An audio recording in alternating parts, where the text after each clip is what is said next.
Now students, our next topic is money supply or the supply of money. What is money supply? Money supply means it is a stock concept and it is the total supply of money in the economy, that is the money held by the people. Now what is the definition of money supply? Money supply means it refers to the total volume of money held by public at a particular point of time in an economy. It is a stock concept. Why it is known as a stock concept? Because here we are using the word particular point of time. That is at the particular point of time, whatever the money held by the public. Here we have taken the money of the public only. Why we have taken the money of the public? Because for money supply or for the measurement of money supply, we are taking the money of those people only who demand money, not who are the producer of the money.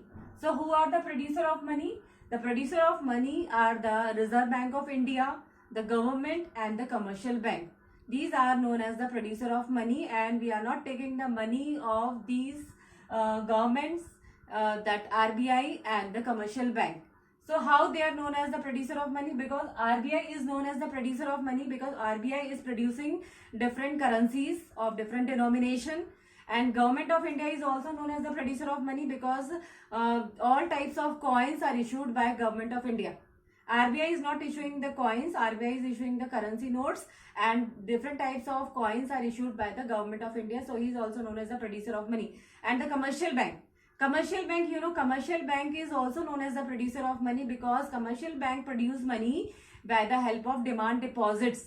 That is the commercial banks creates money. That is the money creation is done by commercial bank from the demand deposits of the public. So in this way, these three are known as the producer of money: RBI, government and the commercial bank. So here we are not taking the money of those institutions. We are taking the money held by the public. That is, whatever the money held by public at a particular point of time is known as the money supply. And it is known as the stock concept because stock is a fixed quantity. That is, at that particular point of time, whatever is the money is having with the public is known as the money supply. Now, measurements of money supply. How we can measure the money supply? Money supply can be measured by the different methods are there, and these methods are given by the Reserve Bank of India in 1977, and they are known as the measures of money supply. These measures of money supply are known as M1, M2, M3 and M4. So these are the different methods of measurement of money supply, and they are known as alternative methods of measurement of money supply, and they are having some different definite formula also. So what is the formula of M1? M1, M1 is the money measurement by M1. That is, the formula is C plus DD plus OD. What is C, what is DD and what is OD? C stands for the currency and coins held by the public. So whatever the currency notes and the different coins held by the public is known as C. DD, DD is the demand deposits. Whatever the money held by the public, that is the different demand deposits of the public which he is having the deposits in commercial bank is known as the demand deposits or DD. And OD, OD stands for other deposits. These are the deposits which the government or the other financial institutions or like International Monetary Fund or the World Bank is keeping with RBI is known as other deposits. In the other deposit also we are taking the money of the agricultural banks like NABARD, and different banks are also, when they are keeping their money with RBI, so here it is known as the other deposits. So according to M1 measurements, the formula is C plus DD plus OD. That means currency and coins of the public plus demand deposits of the public plus other deposits of the publics. So this is the M1 measurements of money supply. Now second formula is M2. M2 is another method of measurement of money supply. M2 include M1. M1, whatever the things we have taken in M1 methods like C plus DD plus OD, that we have taken in M1. And M2 not only include M1, but M2 also include the saving deposits with post office saving banks. Means whatever the saving deposits we are having in the post office saving bank, that is also we are taking in M2 measurement, that is M1 plus saving deposits with post office saving bank. This is the money measurement by M2. Now M3. What is the formula of M3 measurements? M3, M3 include M1. M1 means these M1 methods, that is C plus DD plus OD plus net time deposits with banks. Whatever the time deposits the public is having with banks, that is also we are taking in M3 measurement, that is M1 plus net time deposit with banks. Now M4. M4 is the last method of measurement of money supply, and M4 include M3. That means M3, whatever we have taken in M3, that is M1 plus net time deposit with bank, this is M3.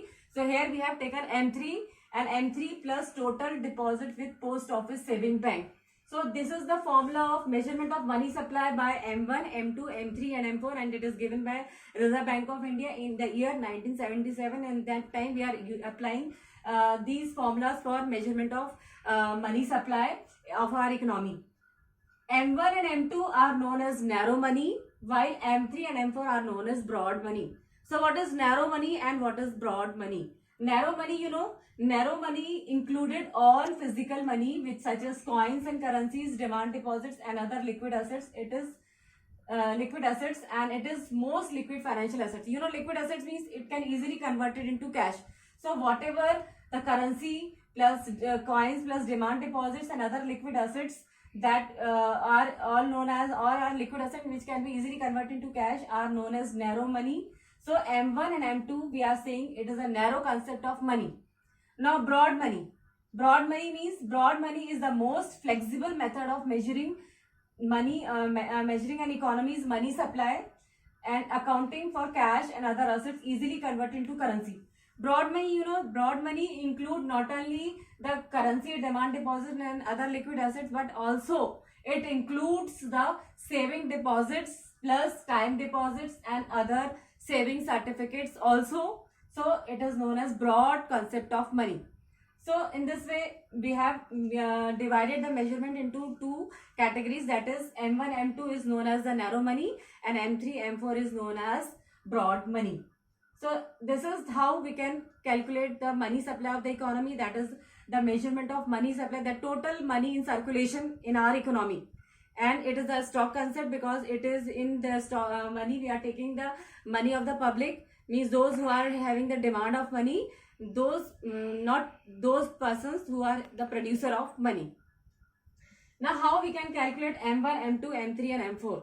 Suppose these are the different money supplies measures are given, like currency with public is this much, demand deposit with banks is this much, other deposit with RBI is this much, and total deposit with post office is this much, time deposit with banks is this much, and post office saving bank deposit is this much. So according to these money, we have to calculate the M1, M2, M3 and M4. First of all, when we have to calculate the M1, so the formula of M1 is C plus DD plus OD. C, you know, C is the currency with public, so we have taken this 84,000 as the currency with public. DD means demand deposits with banks, and other deposits means these are the other deposits with RBI. So we have included these three as M1. This is the M1 measurement of money supply. Now suppose if we ask that we have to calculate M2. How you can calculate M2? The M2 include M1 as well as the saving deposit, post office saving bank deposits. So here we have taken the amount which we have collected from M1 and plus saving deposit with post office. So M2, we have to calculate M2 by adding M1 plus saving deposit with post office saving banks. In this way we can get the M2 measurements of money supply. Now if it is asked that you have to calculate M3. M3, the formula of M3 is M1 plus net time deposits with banks.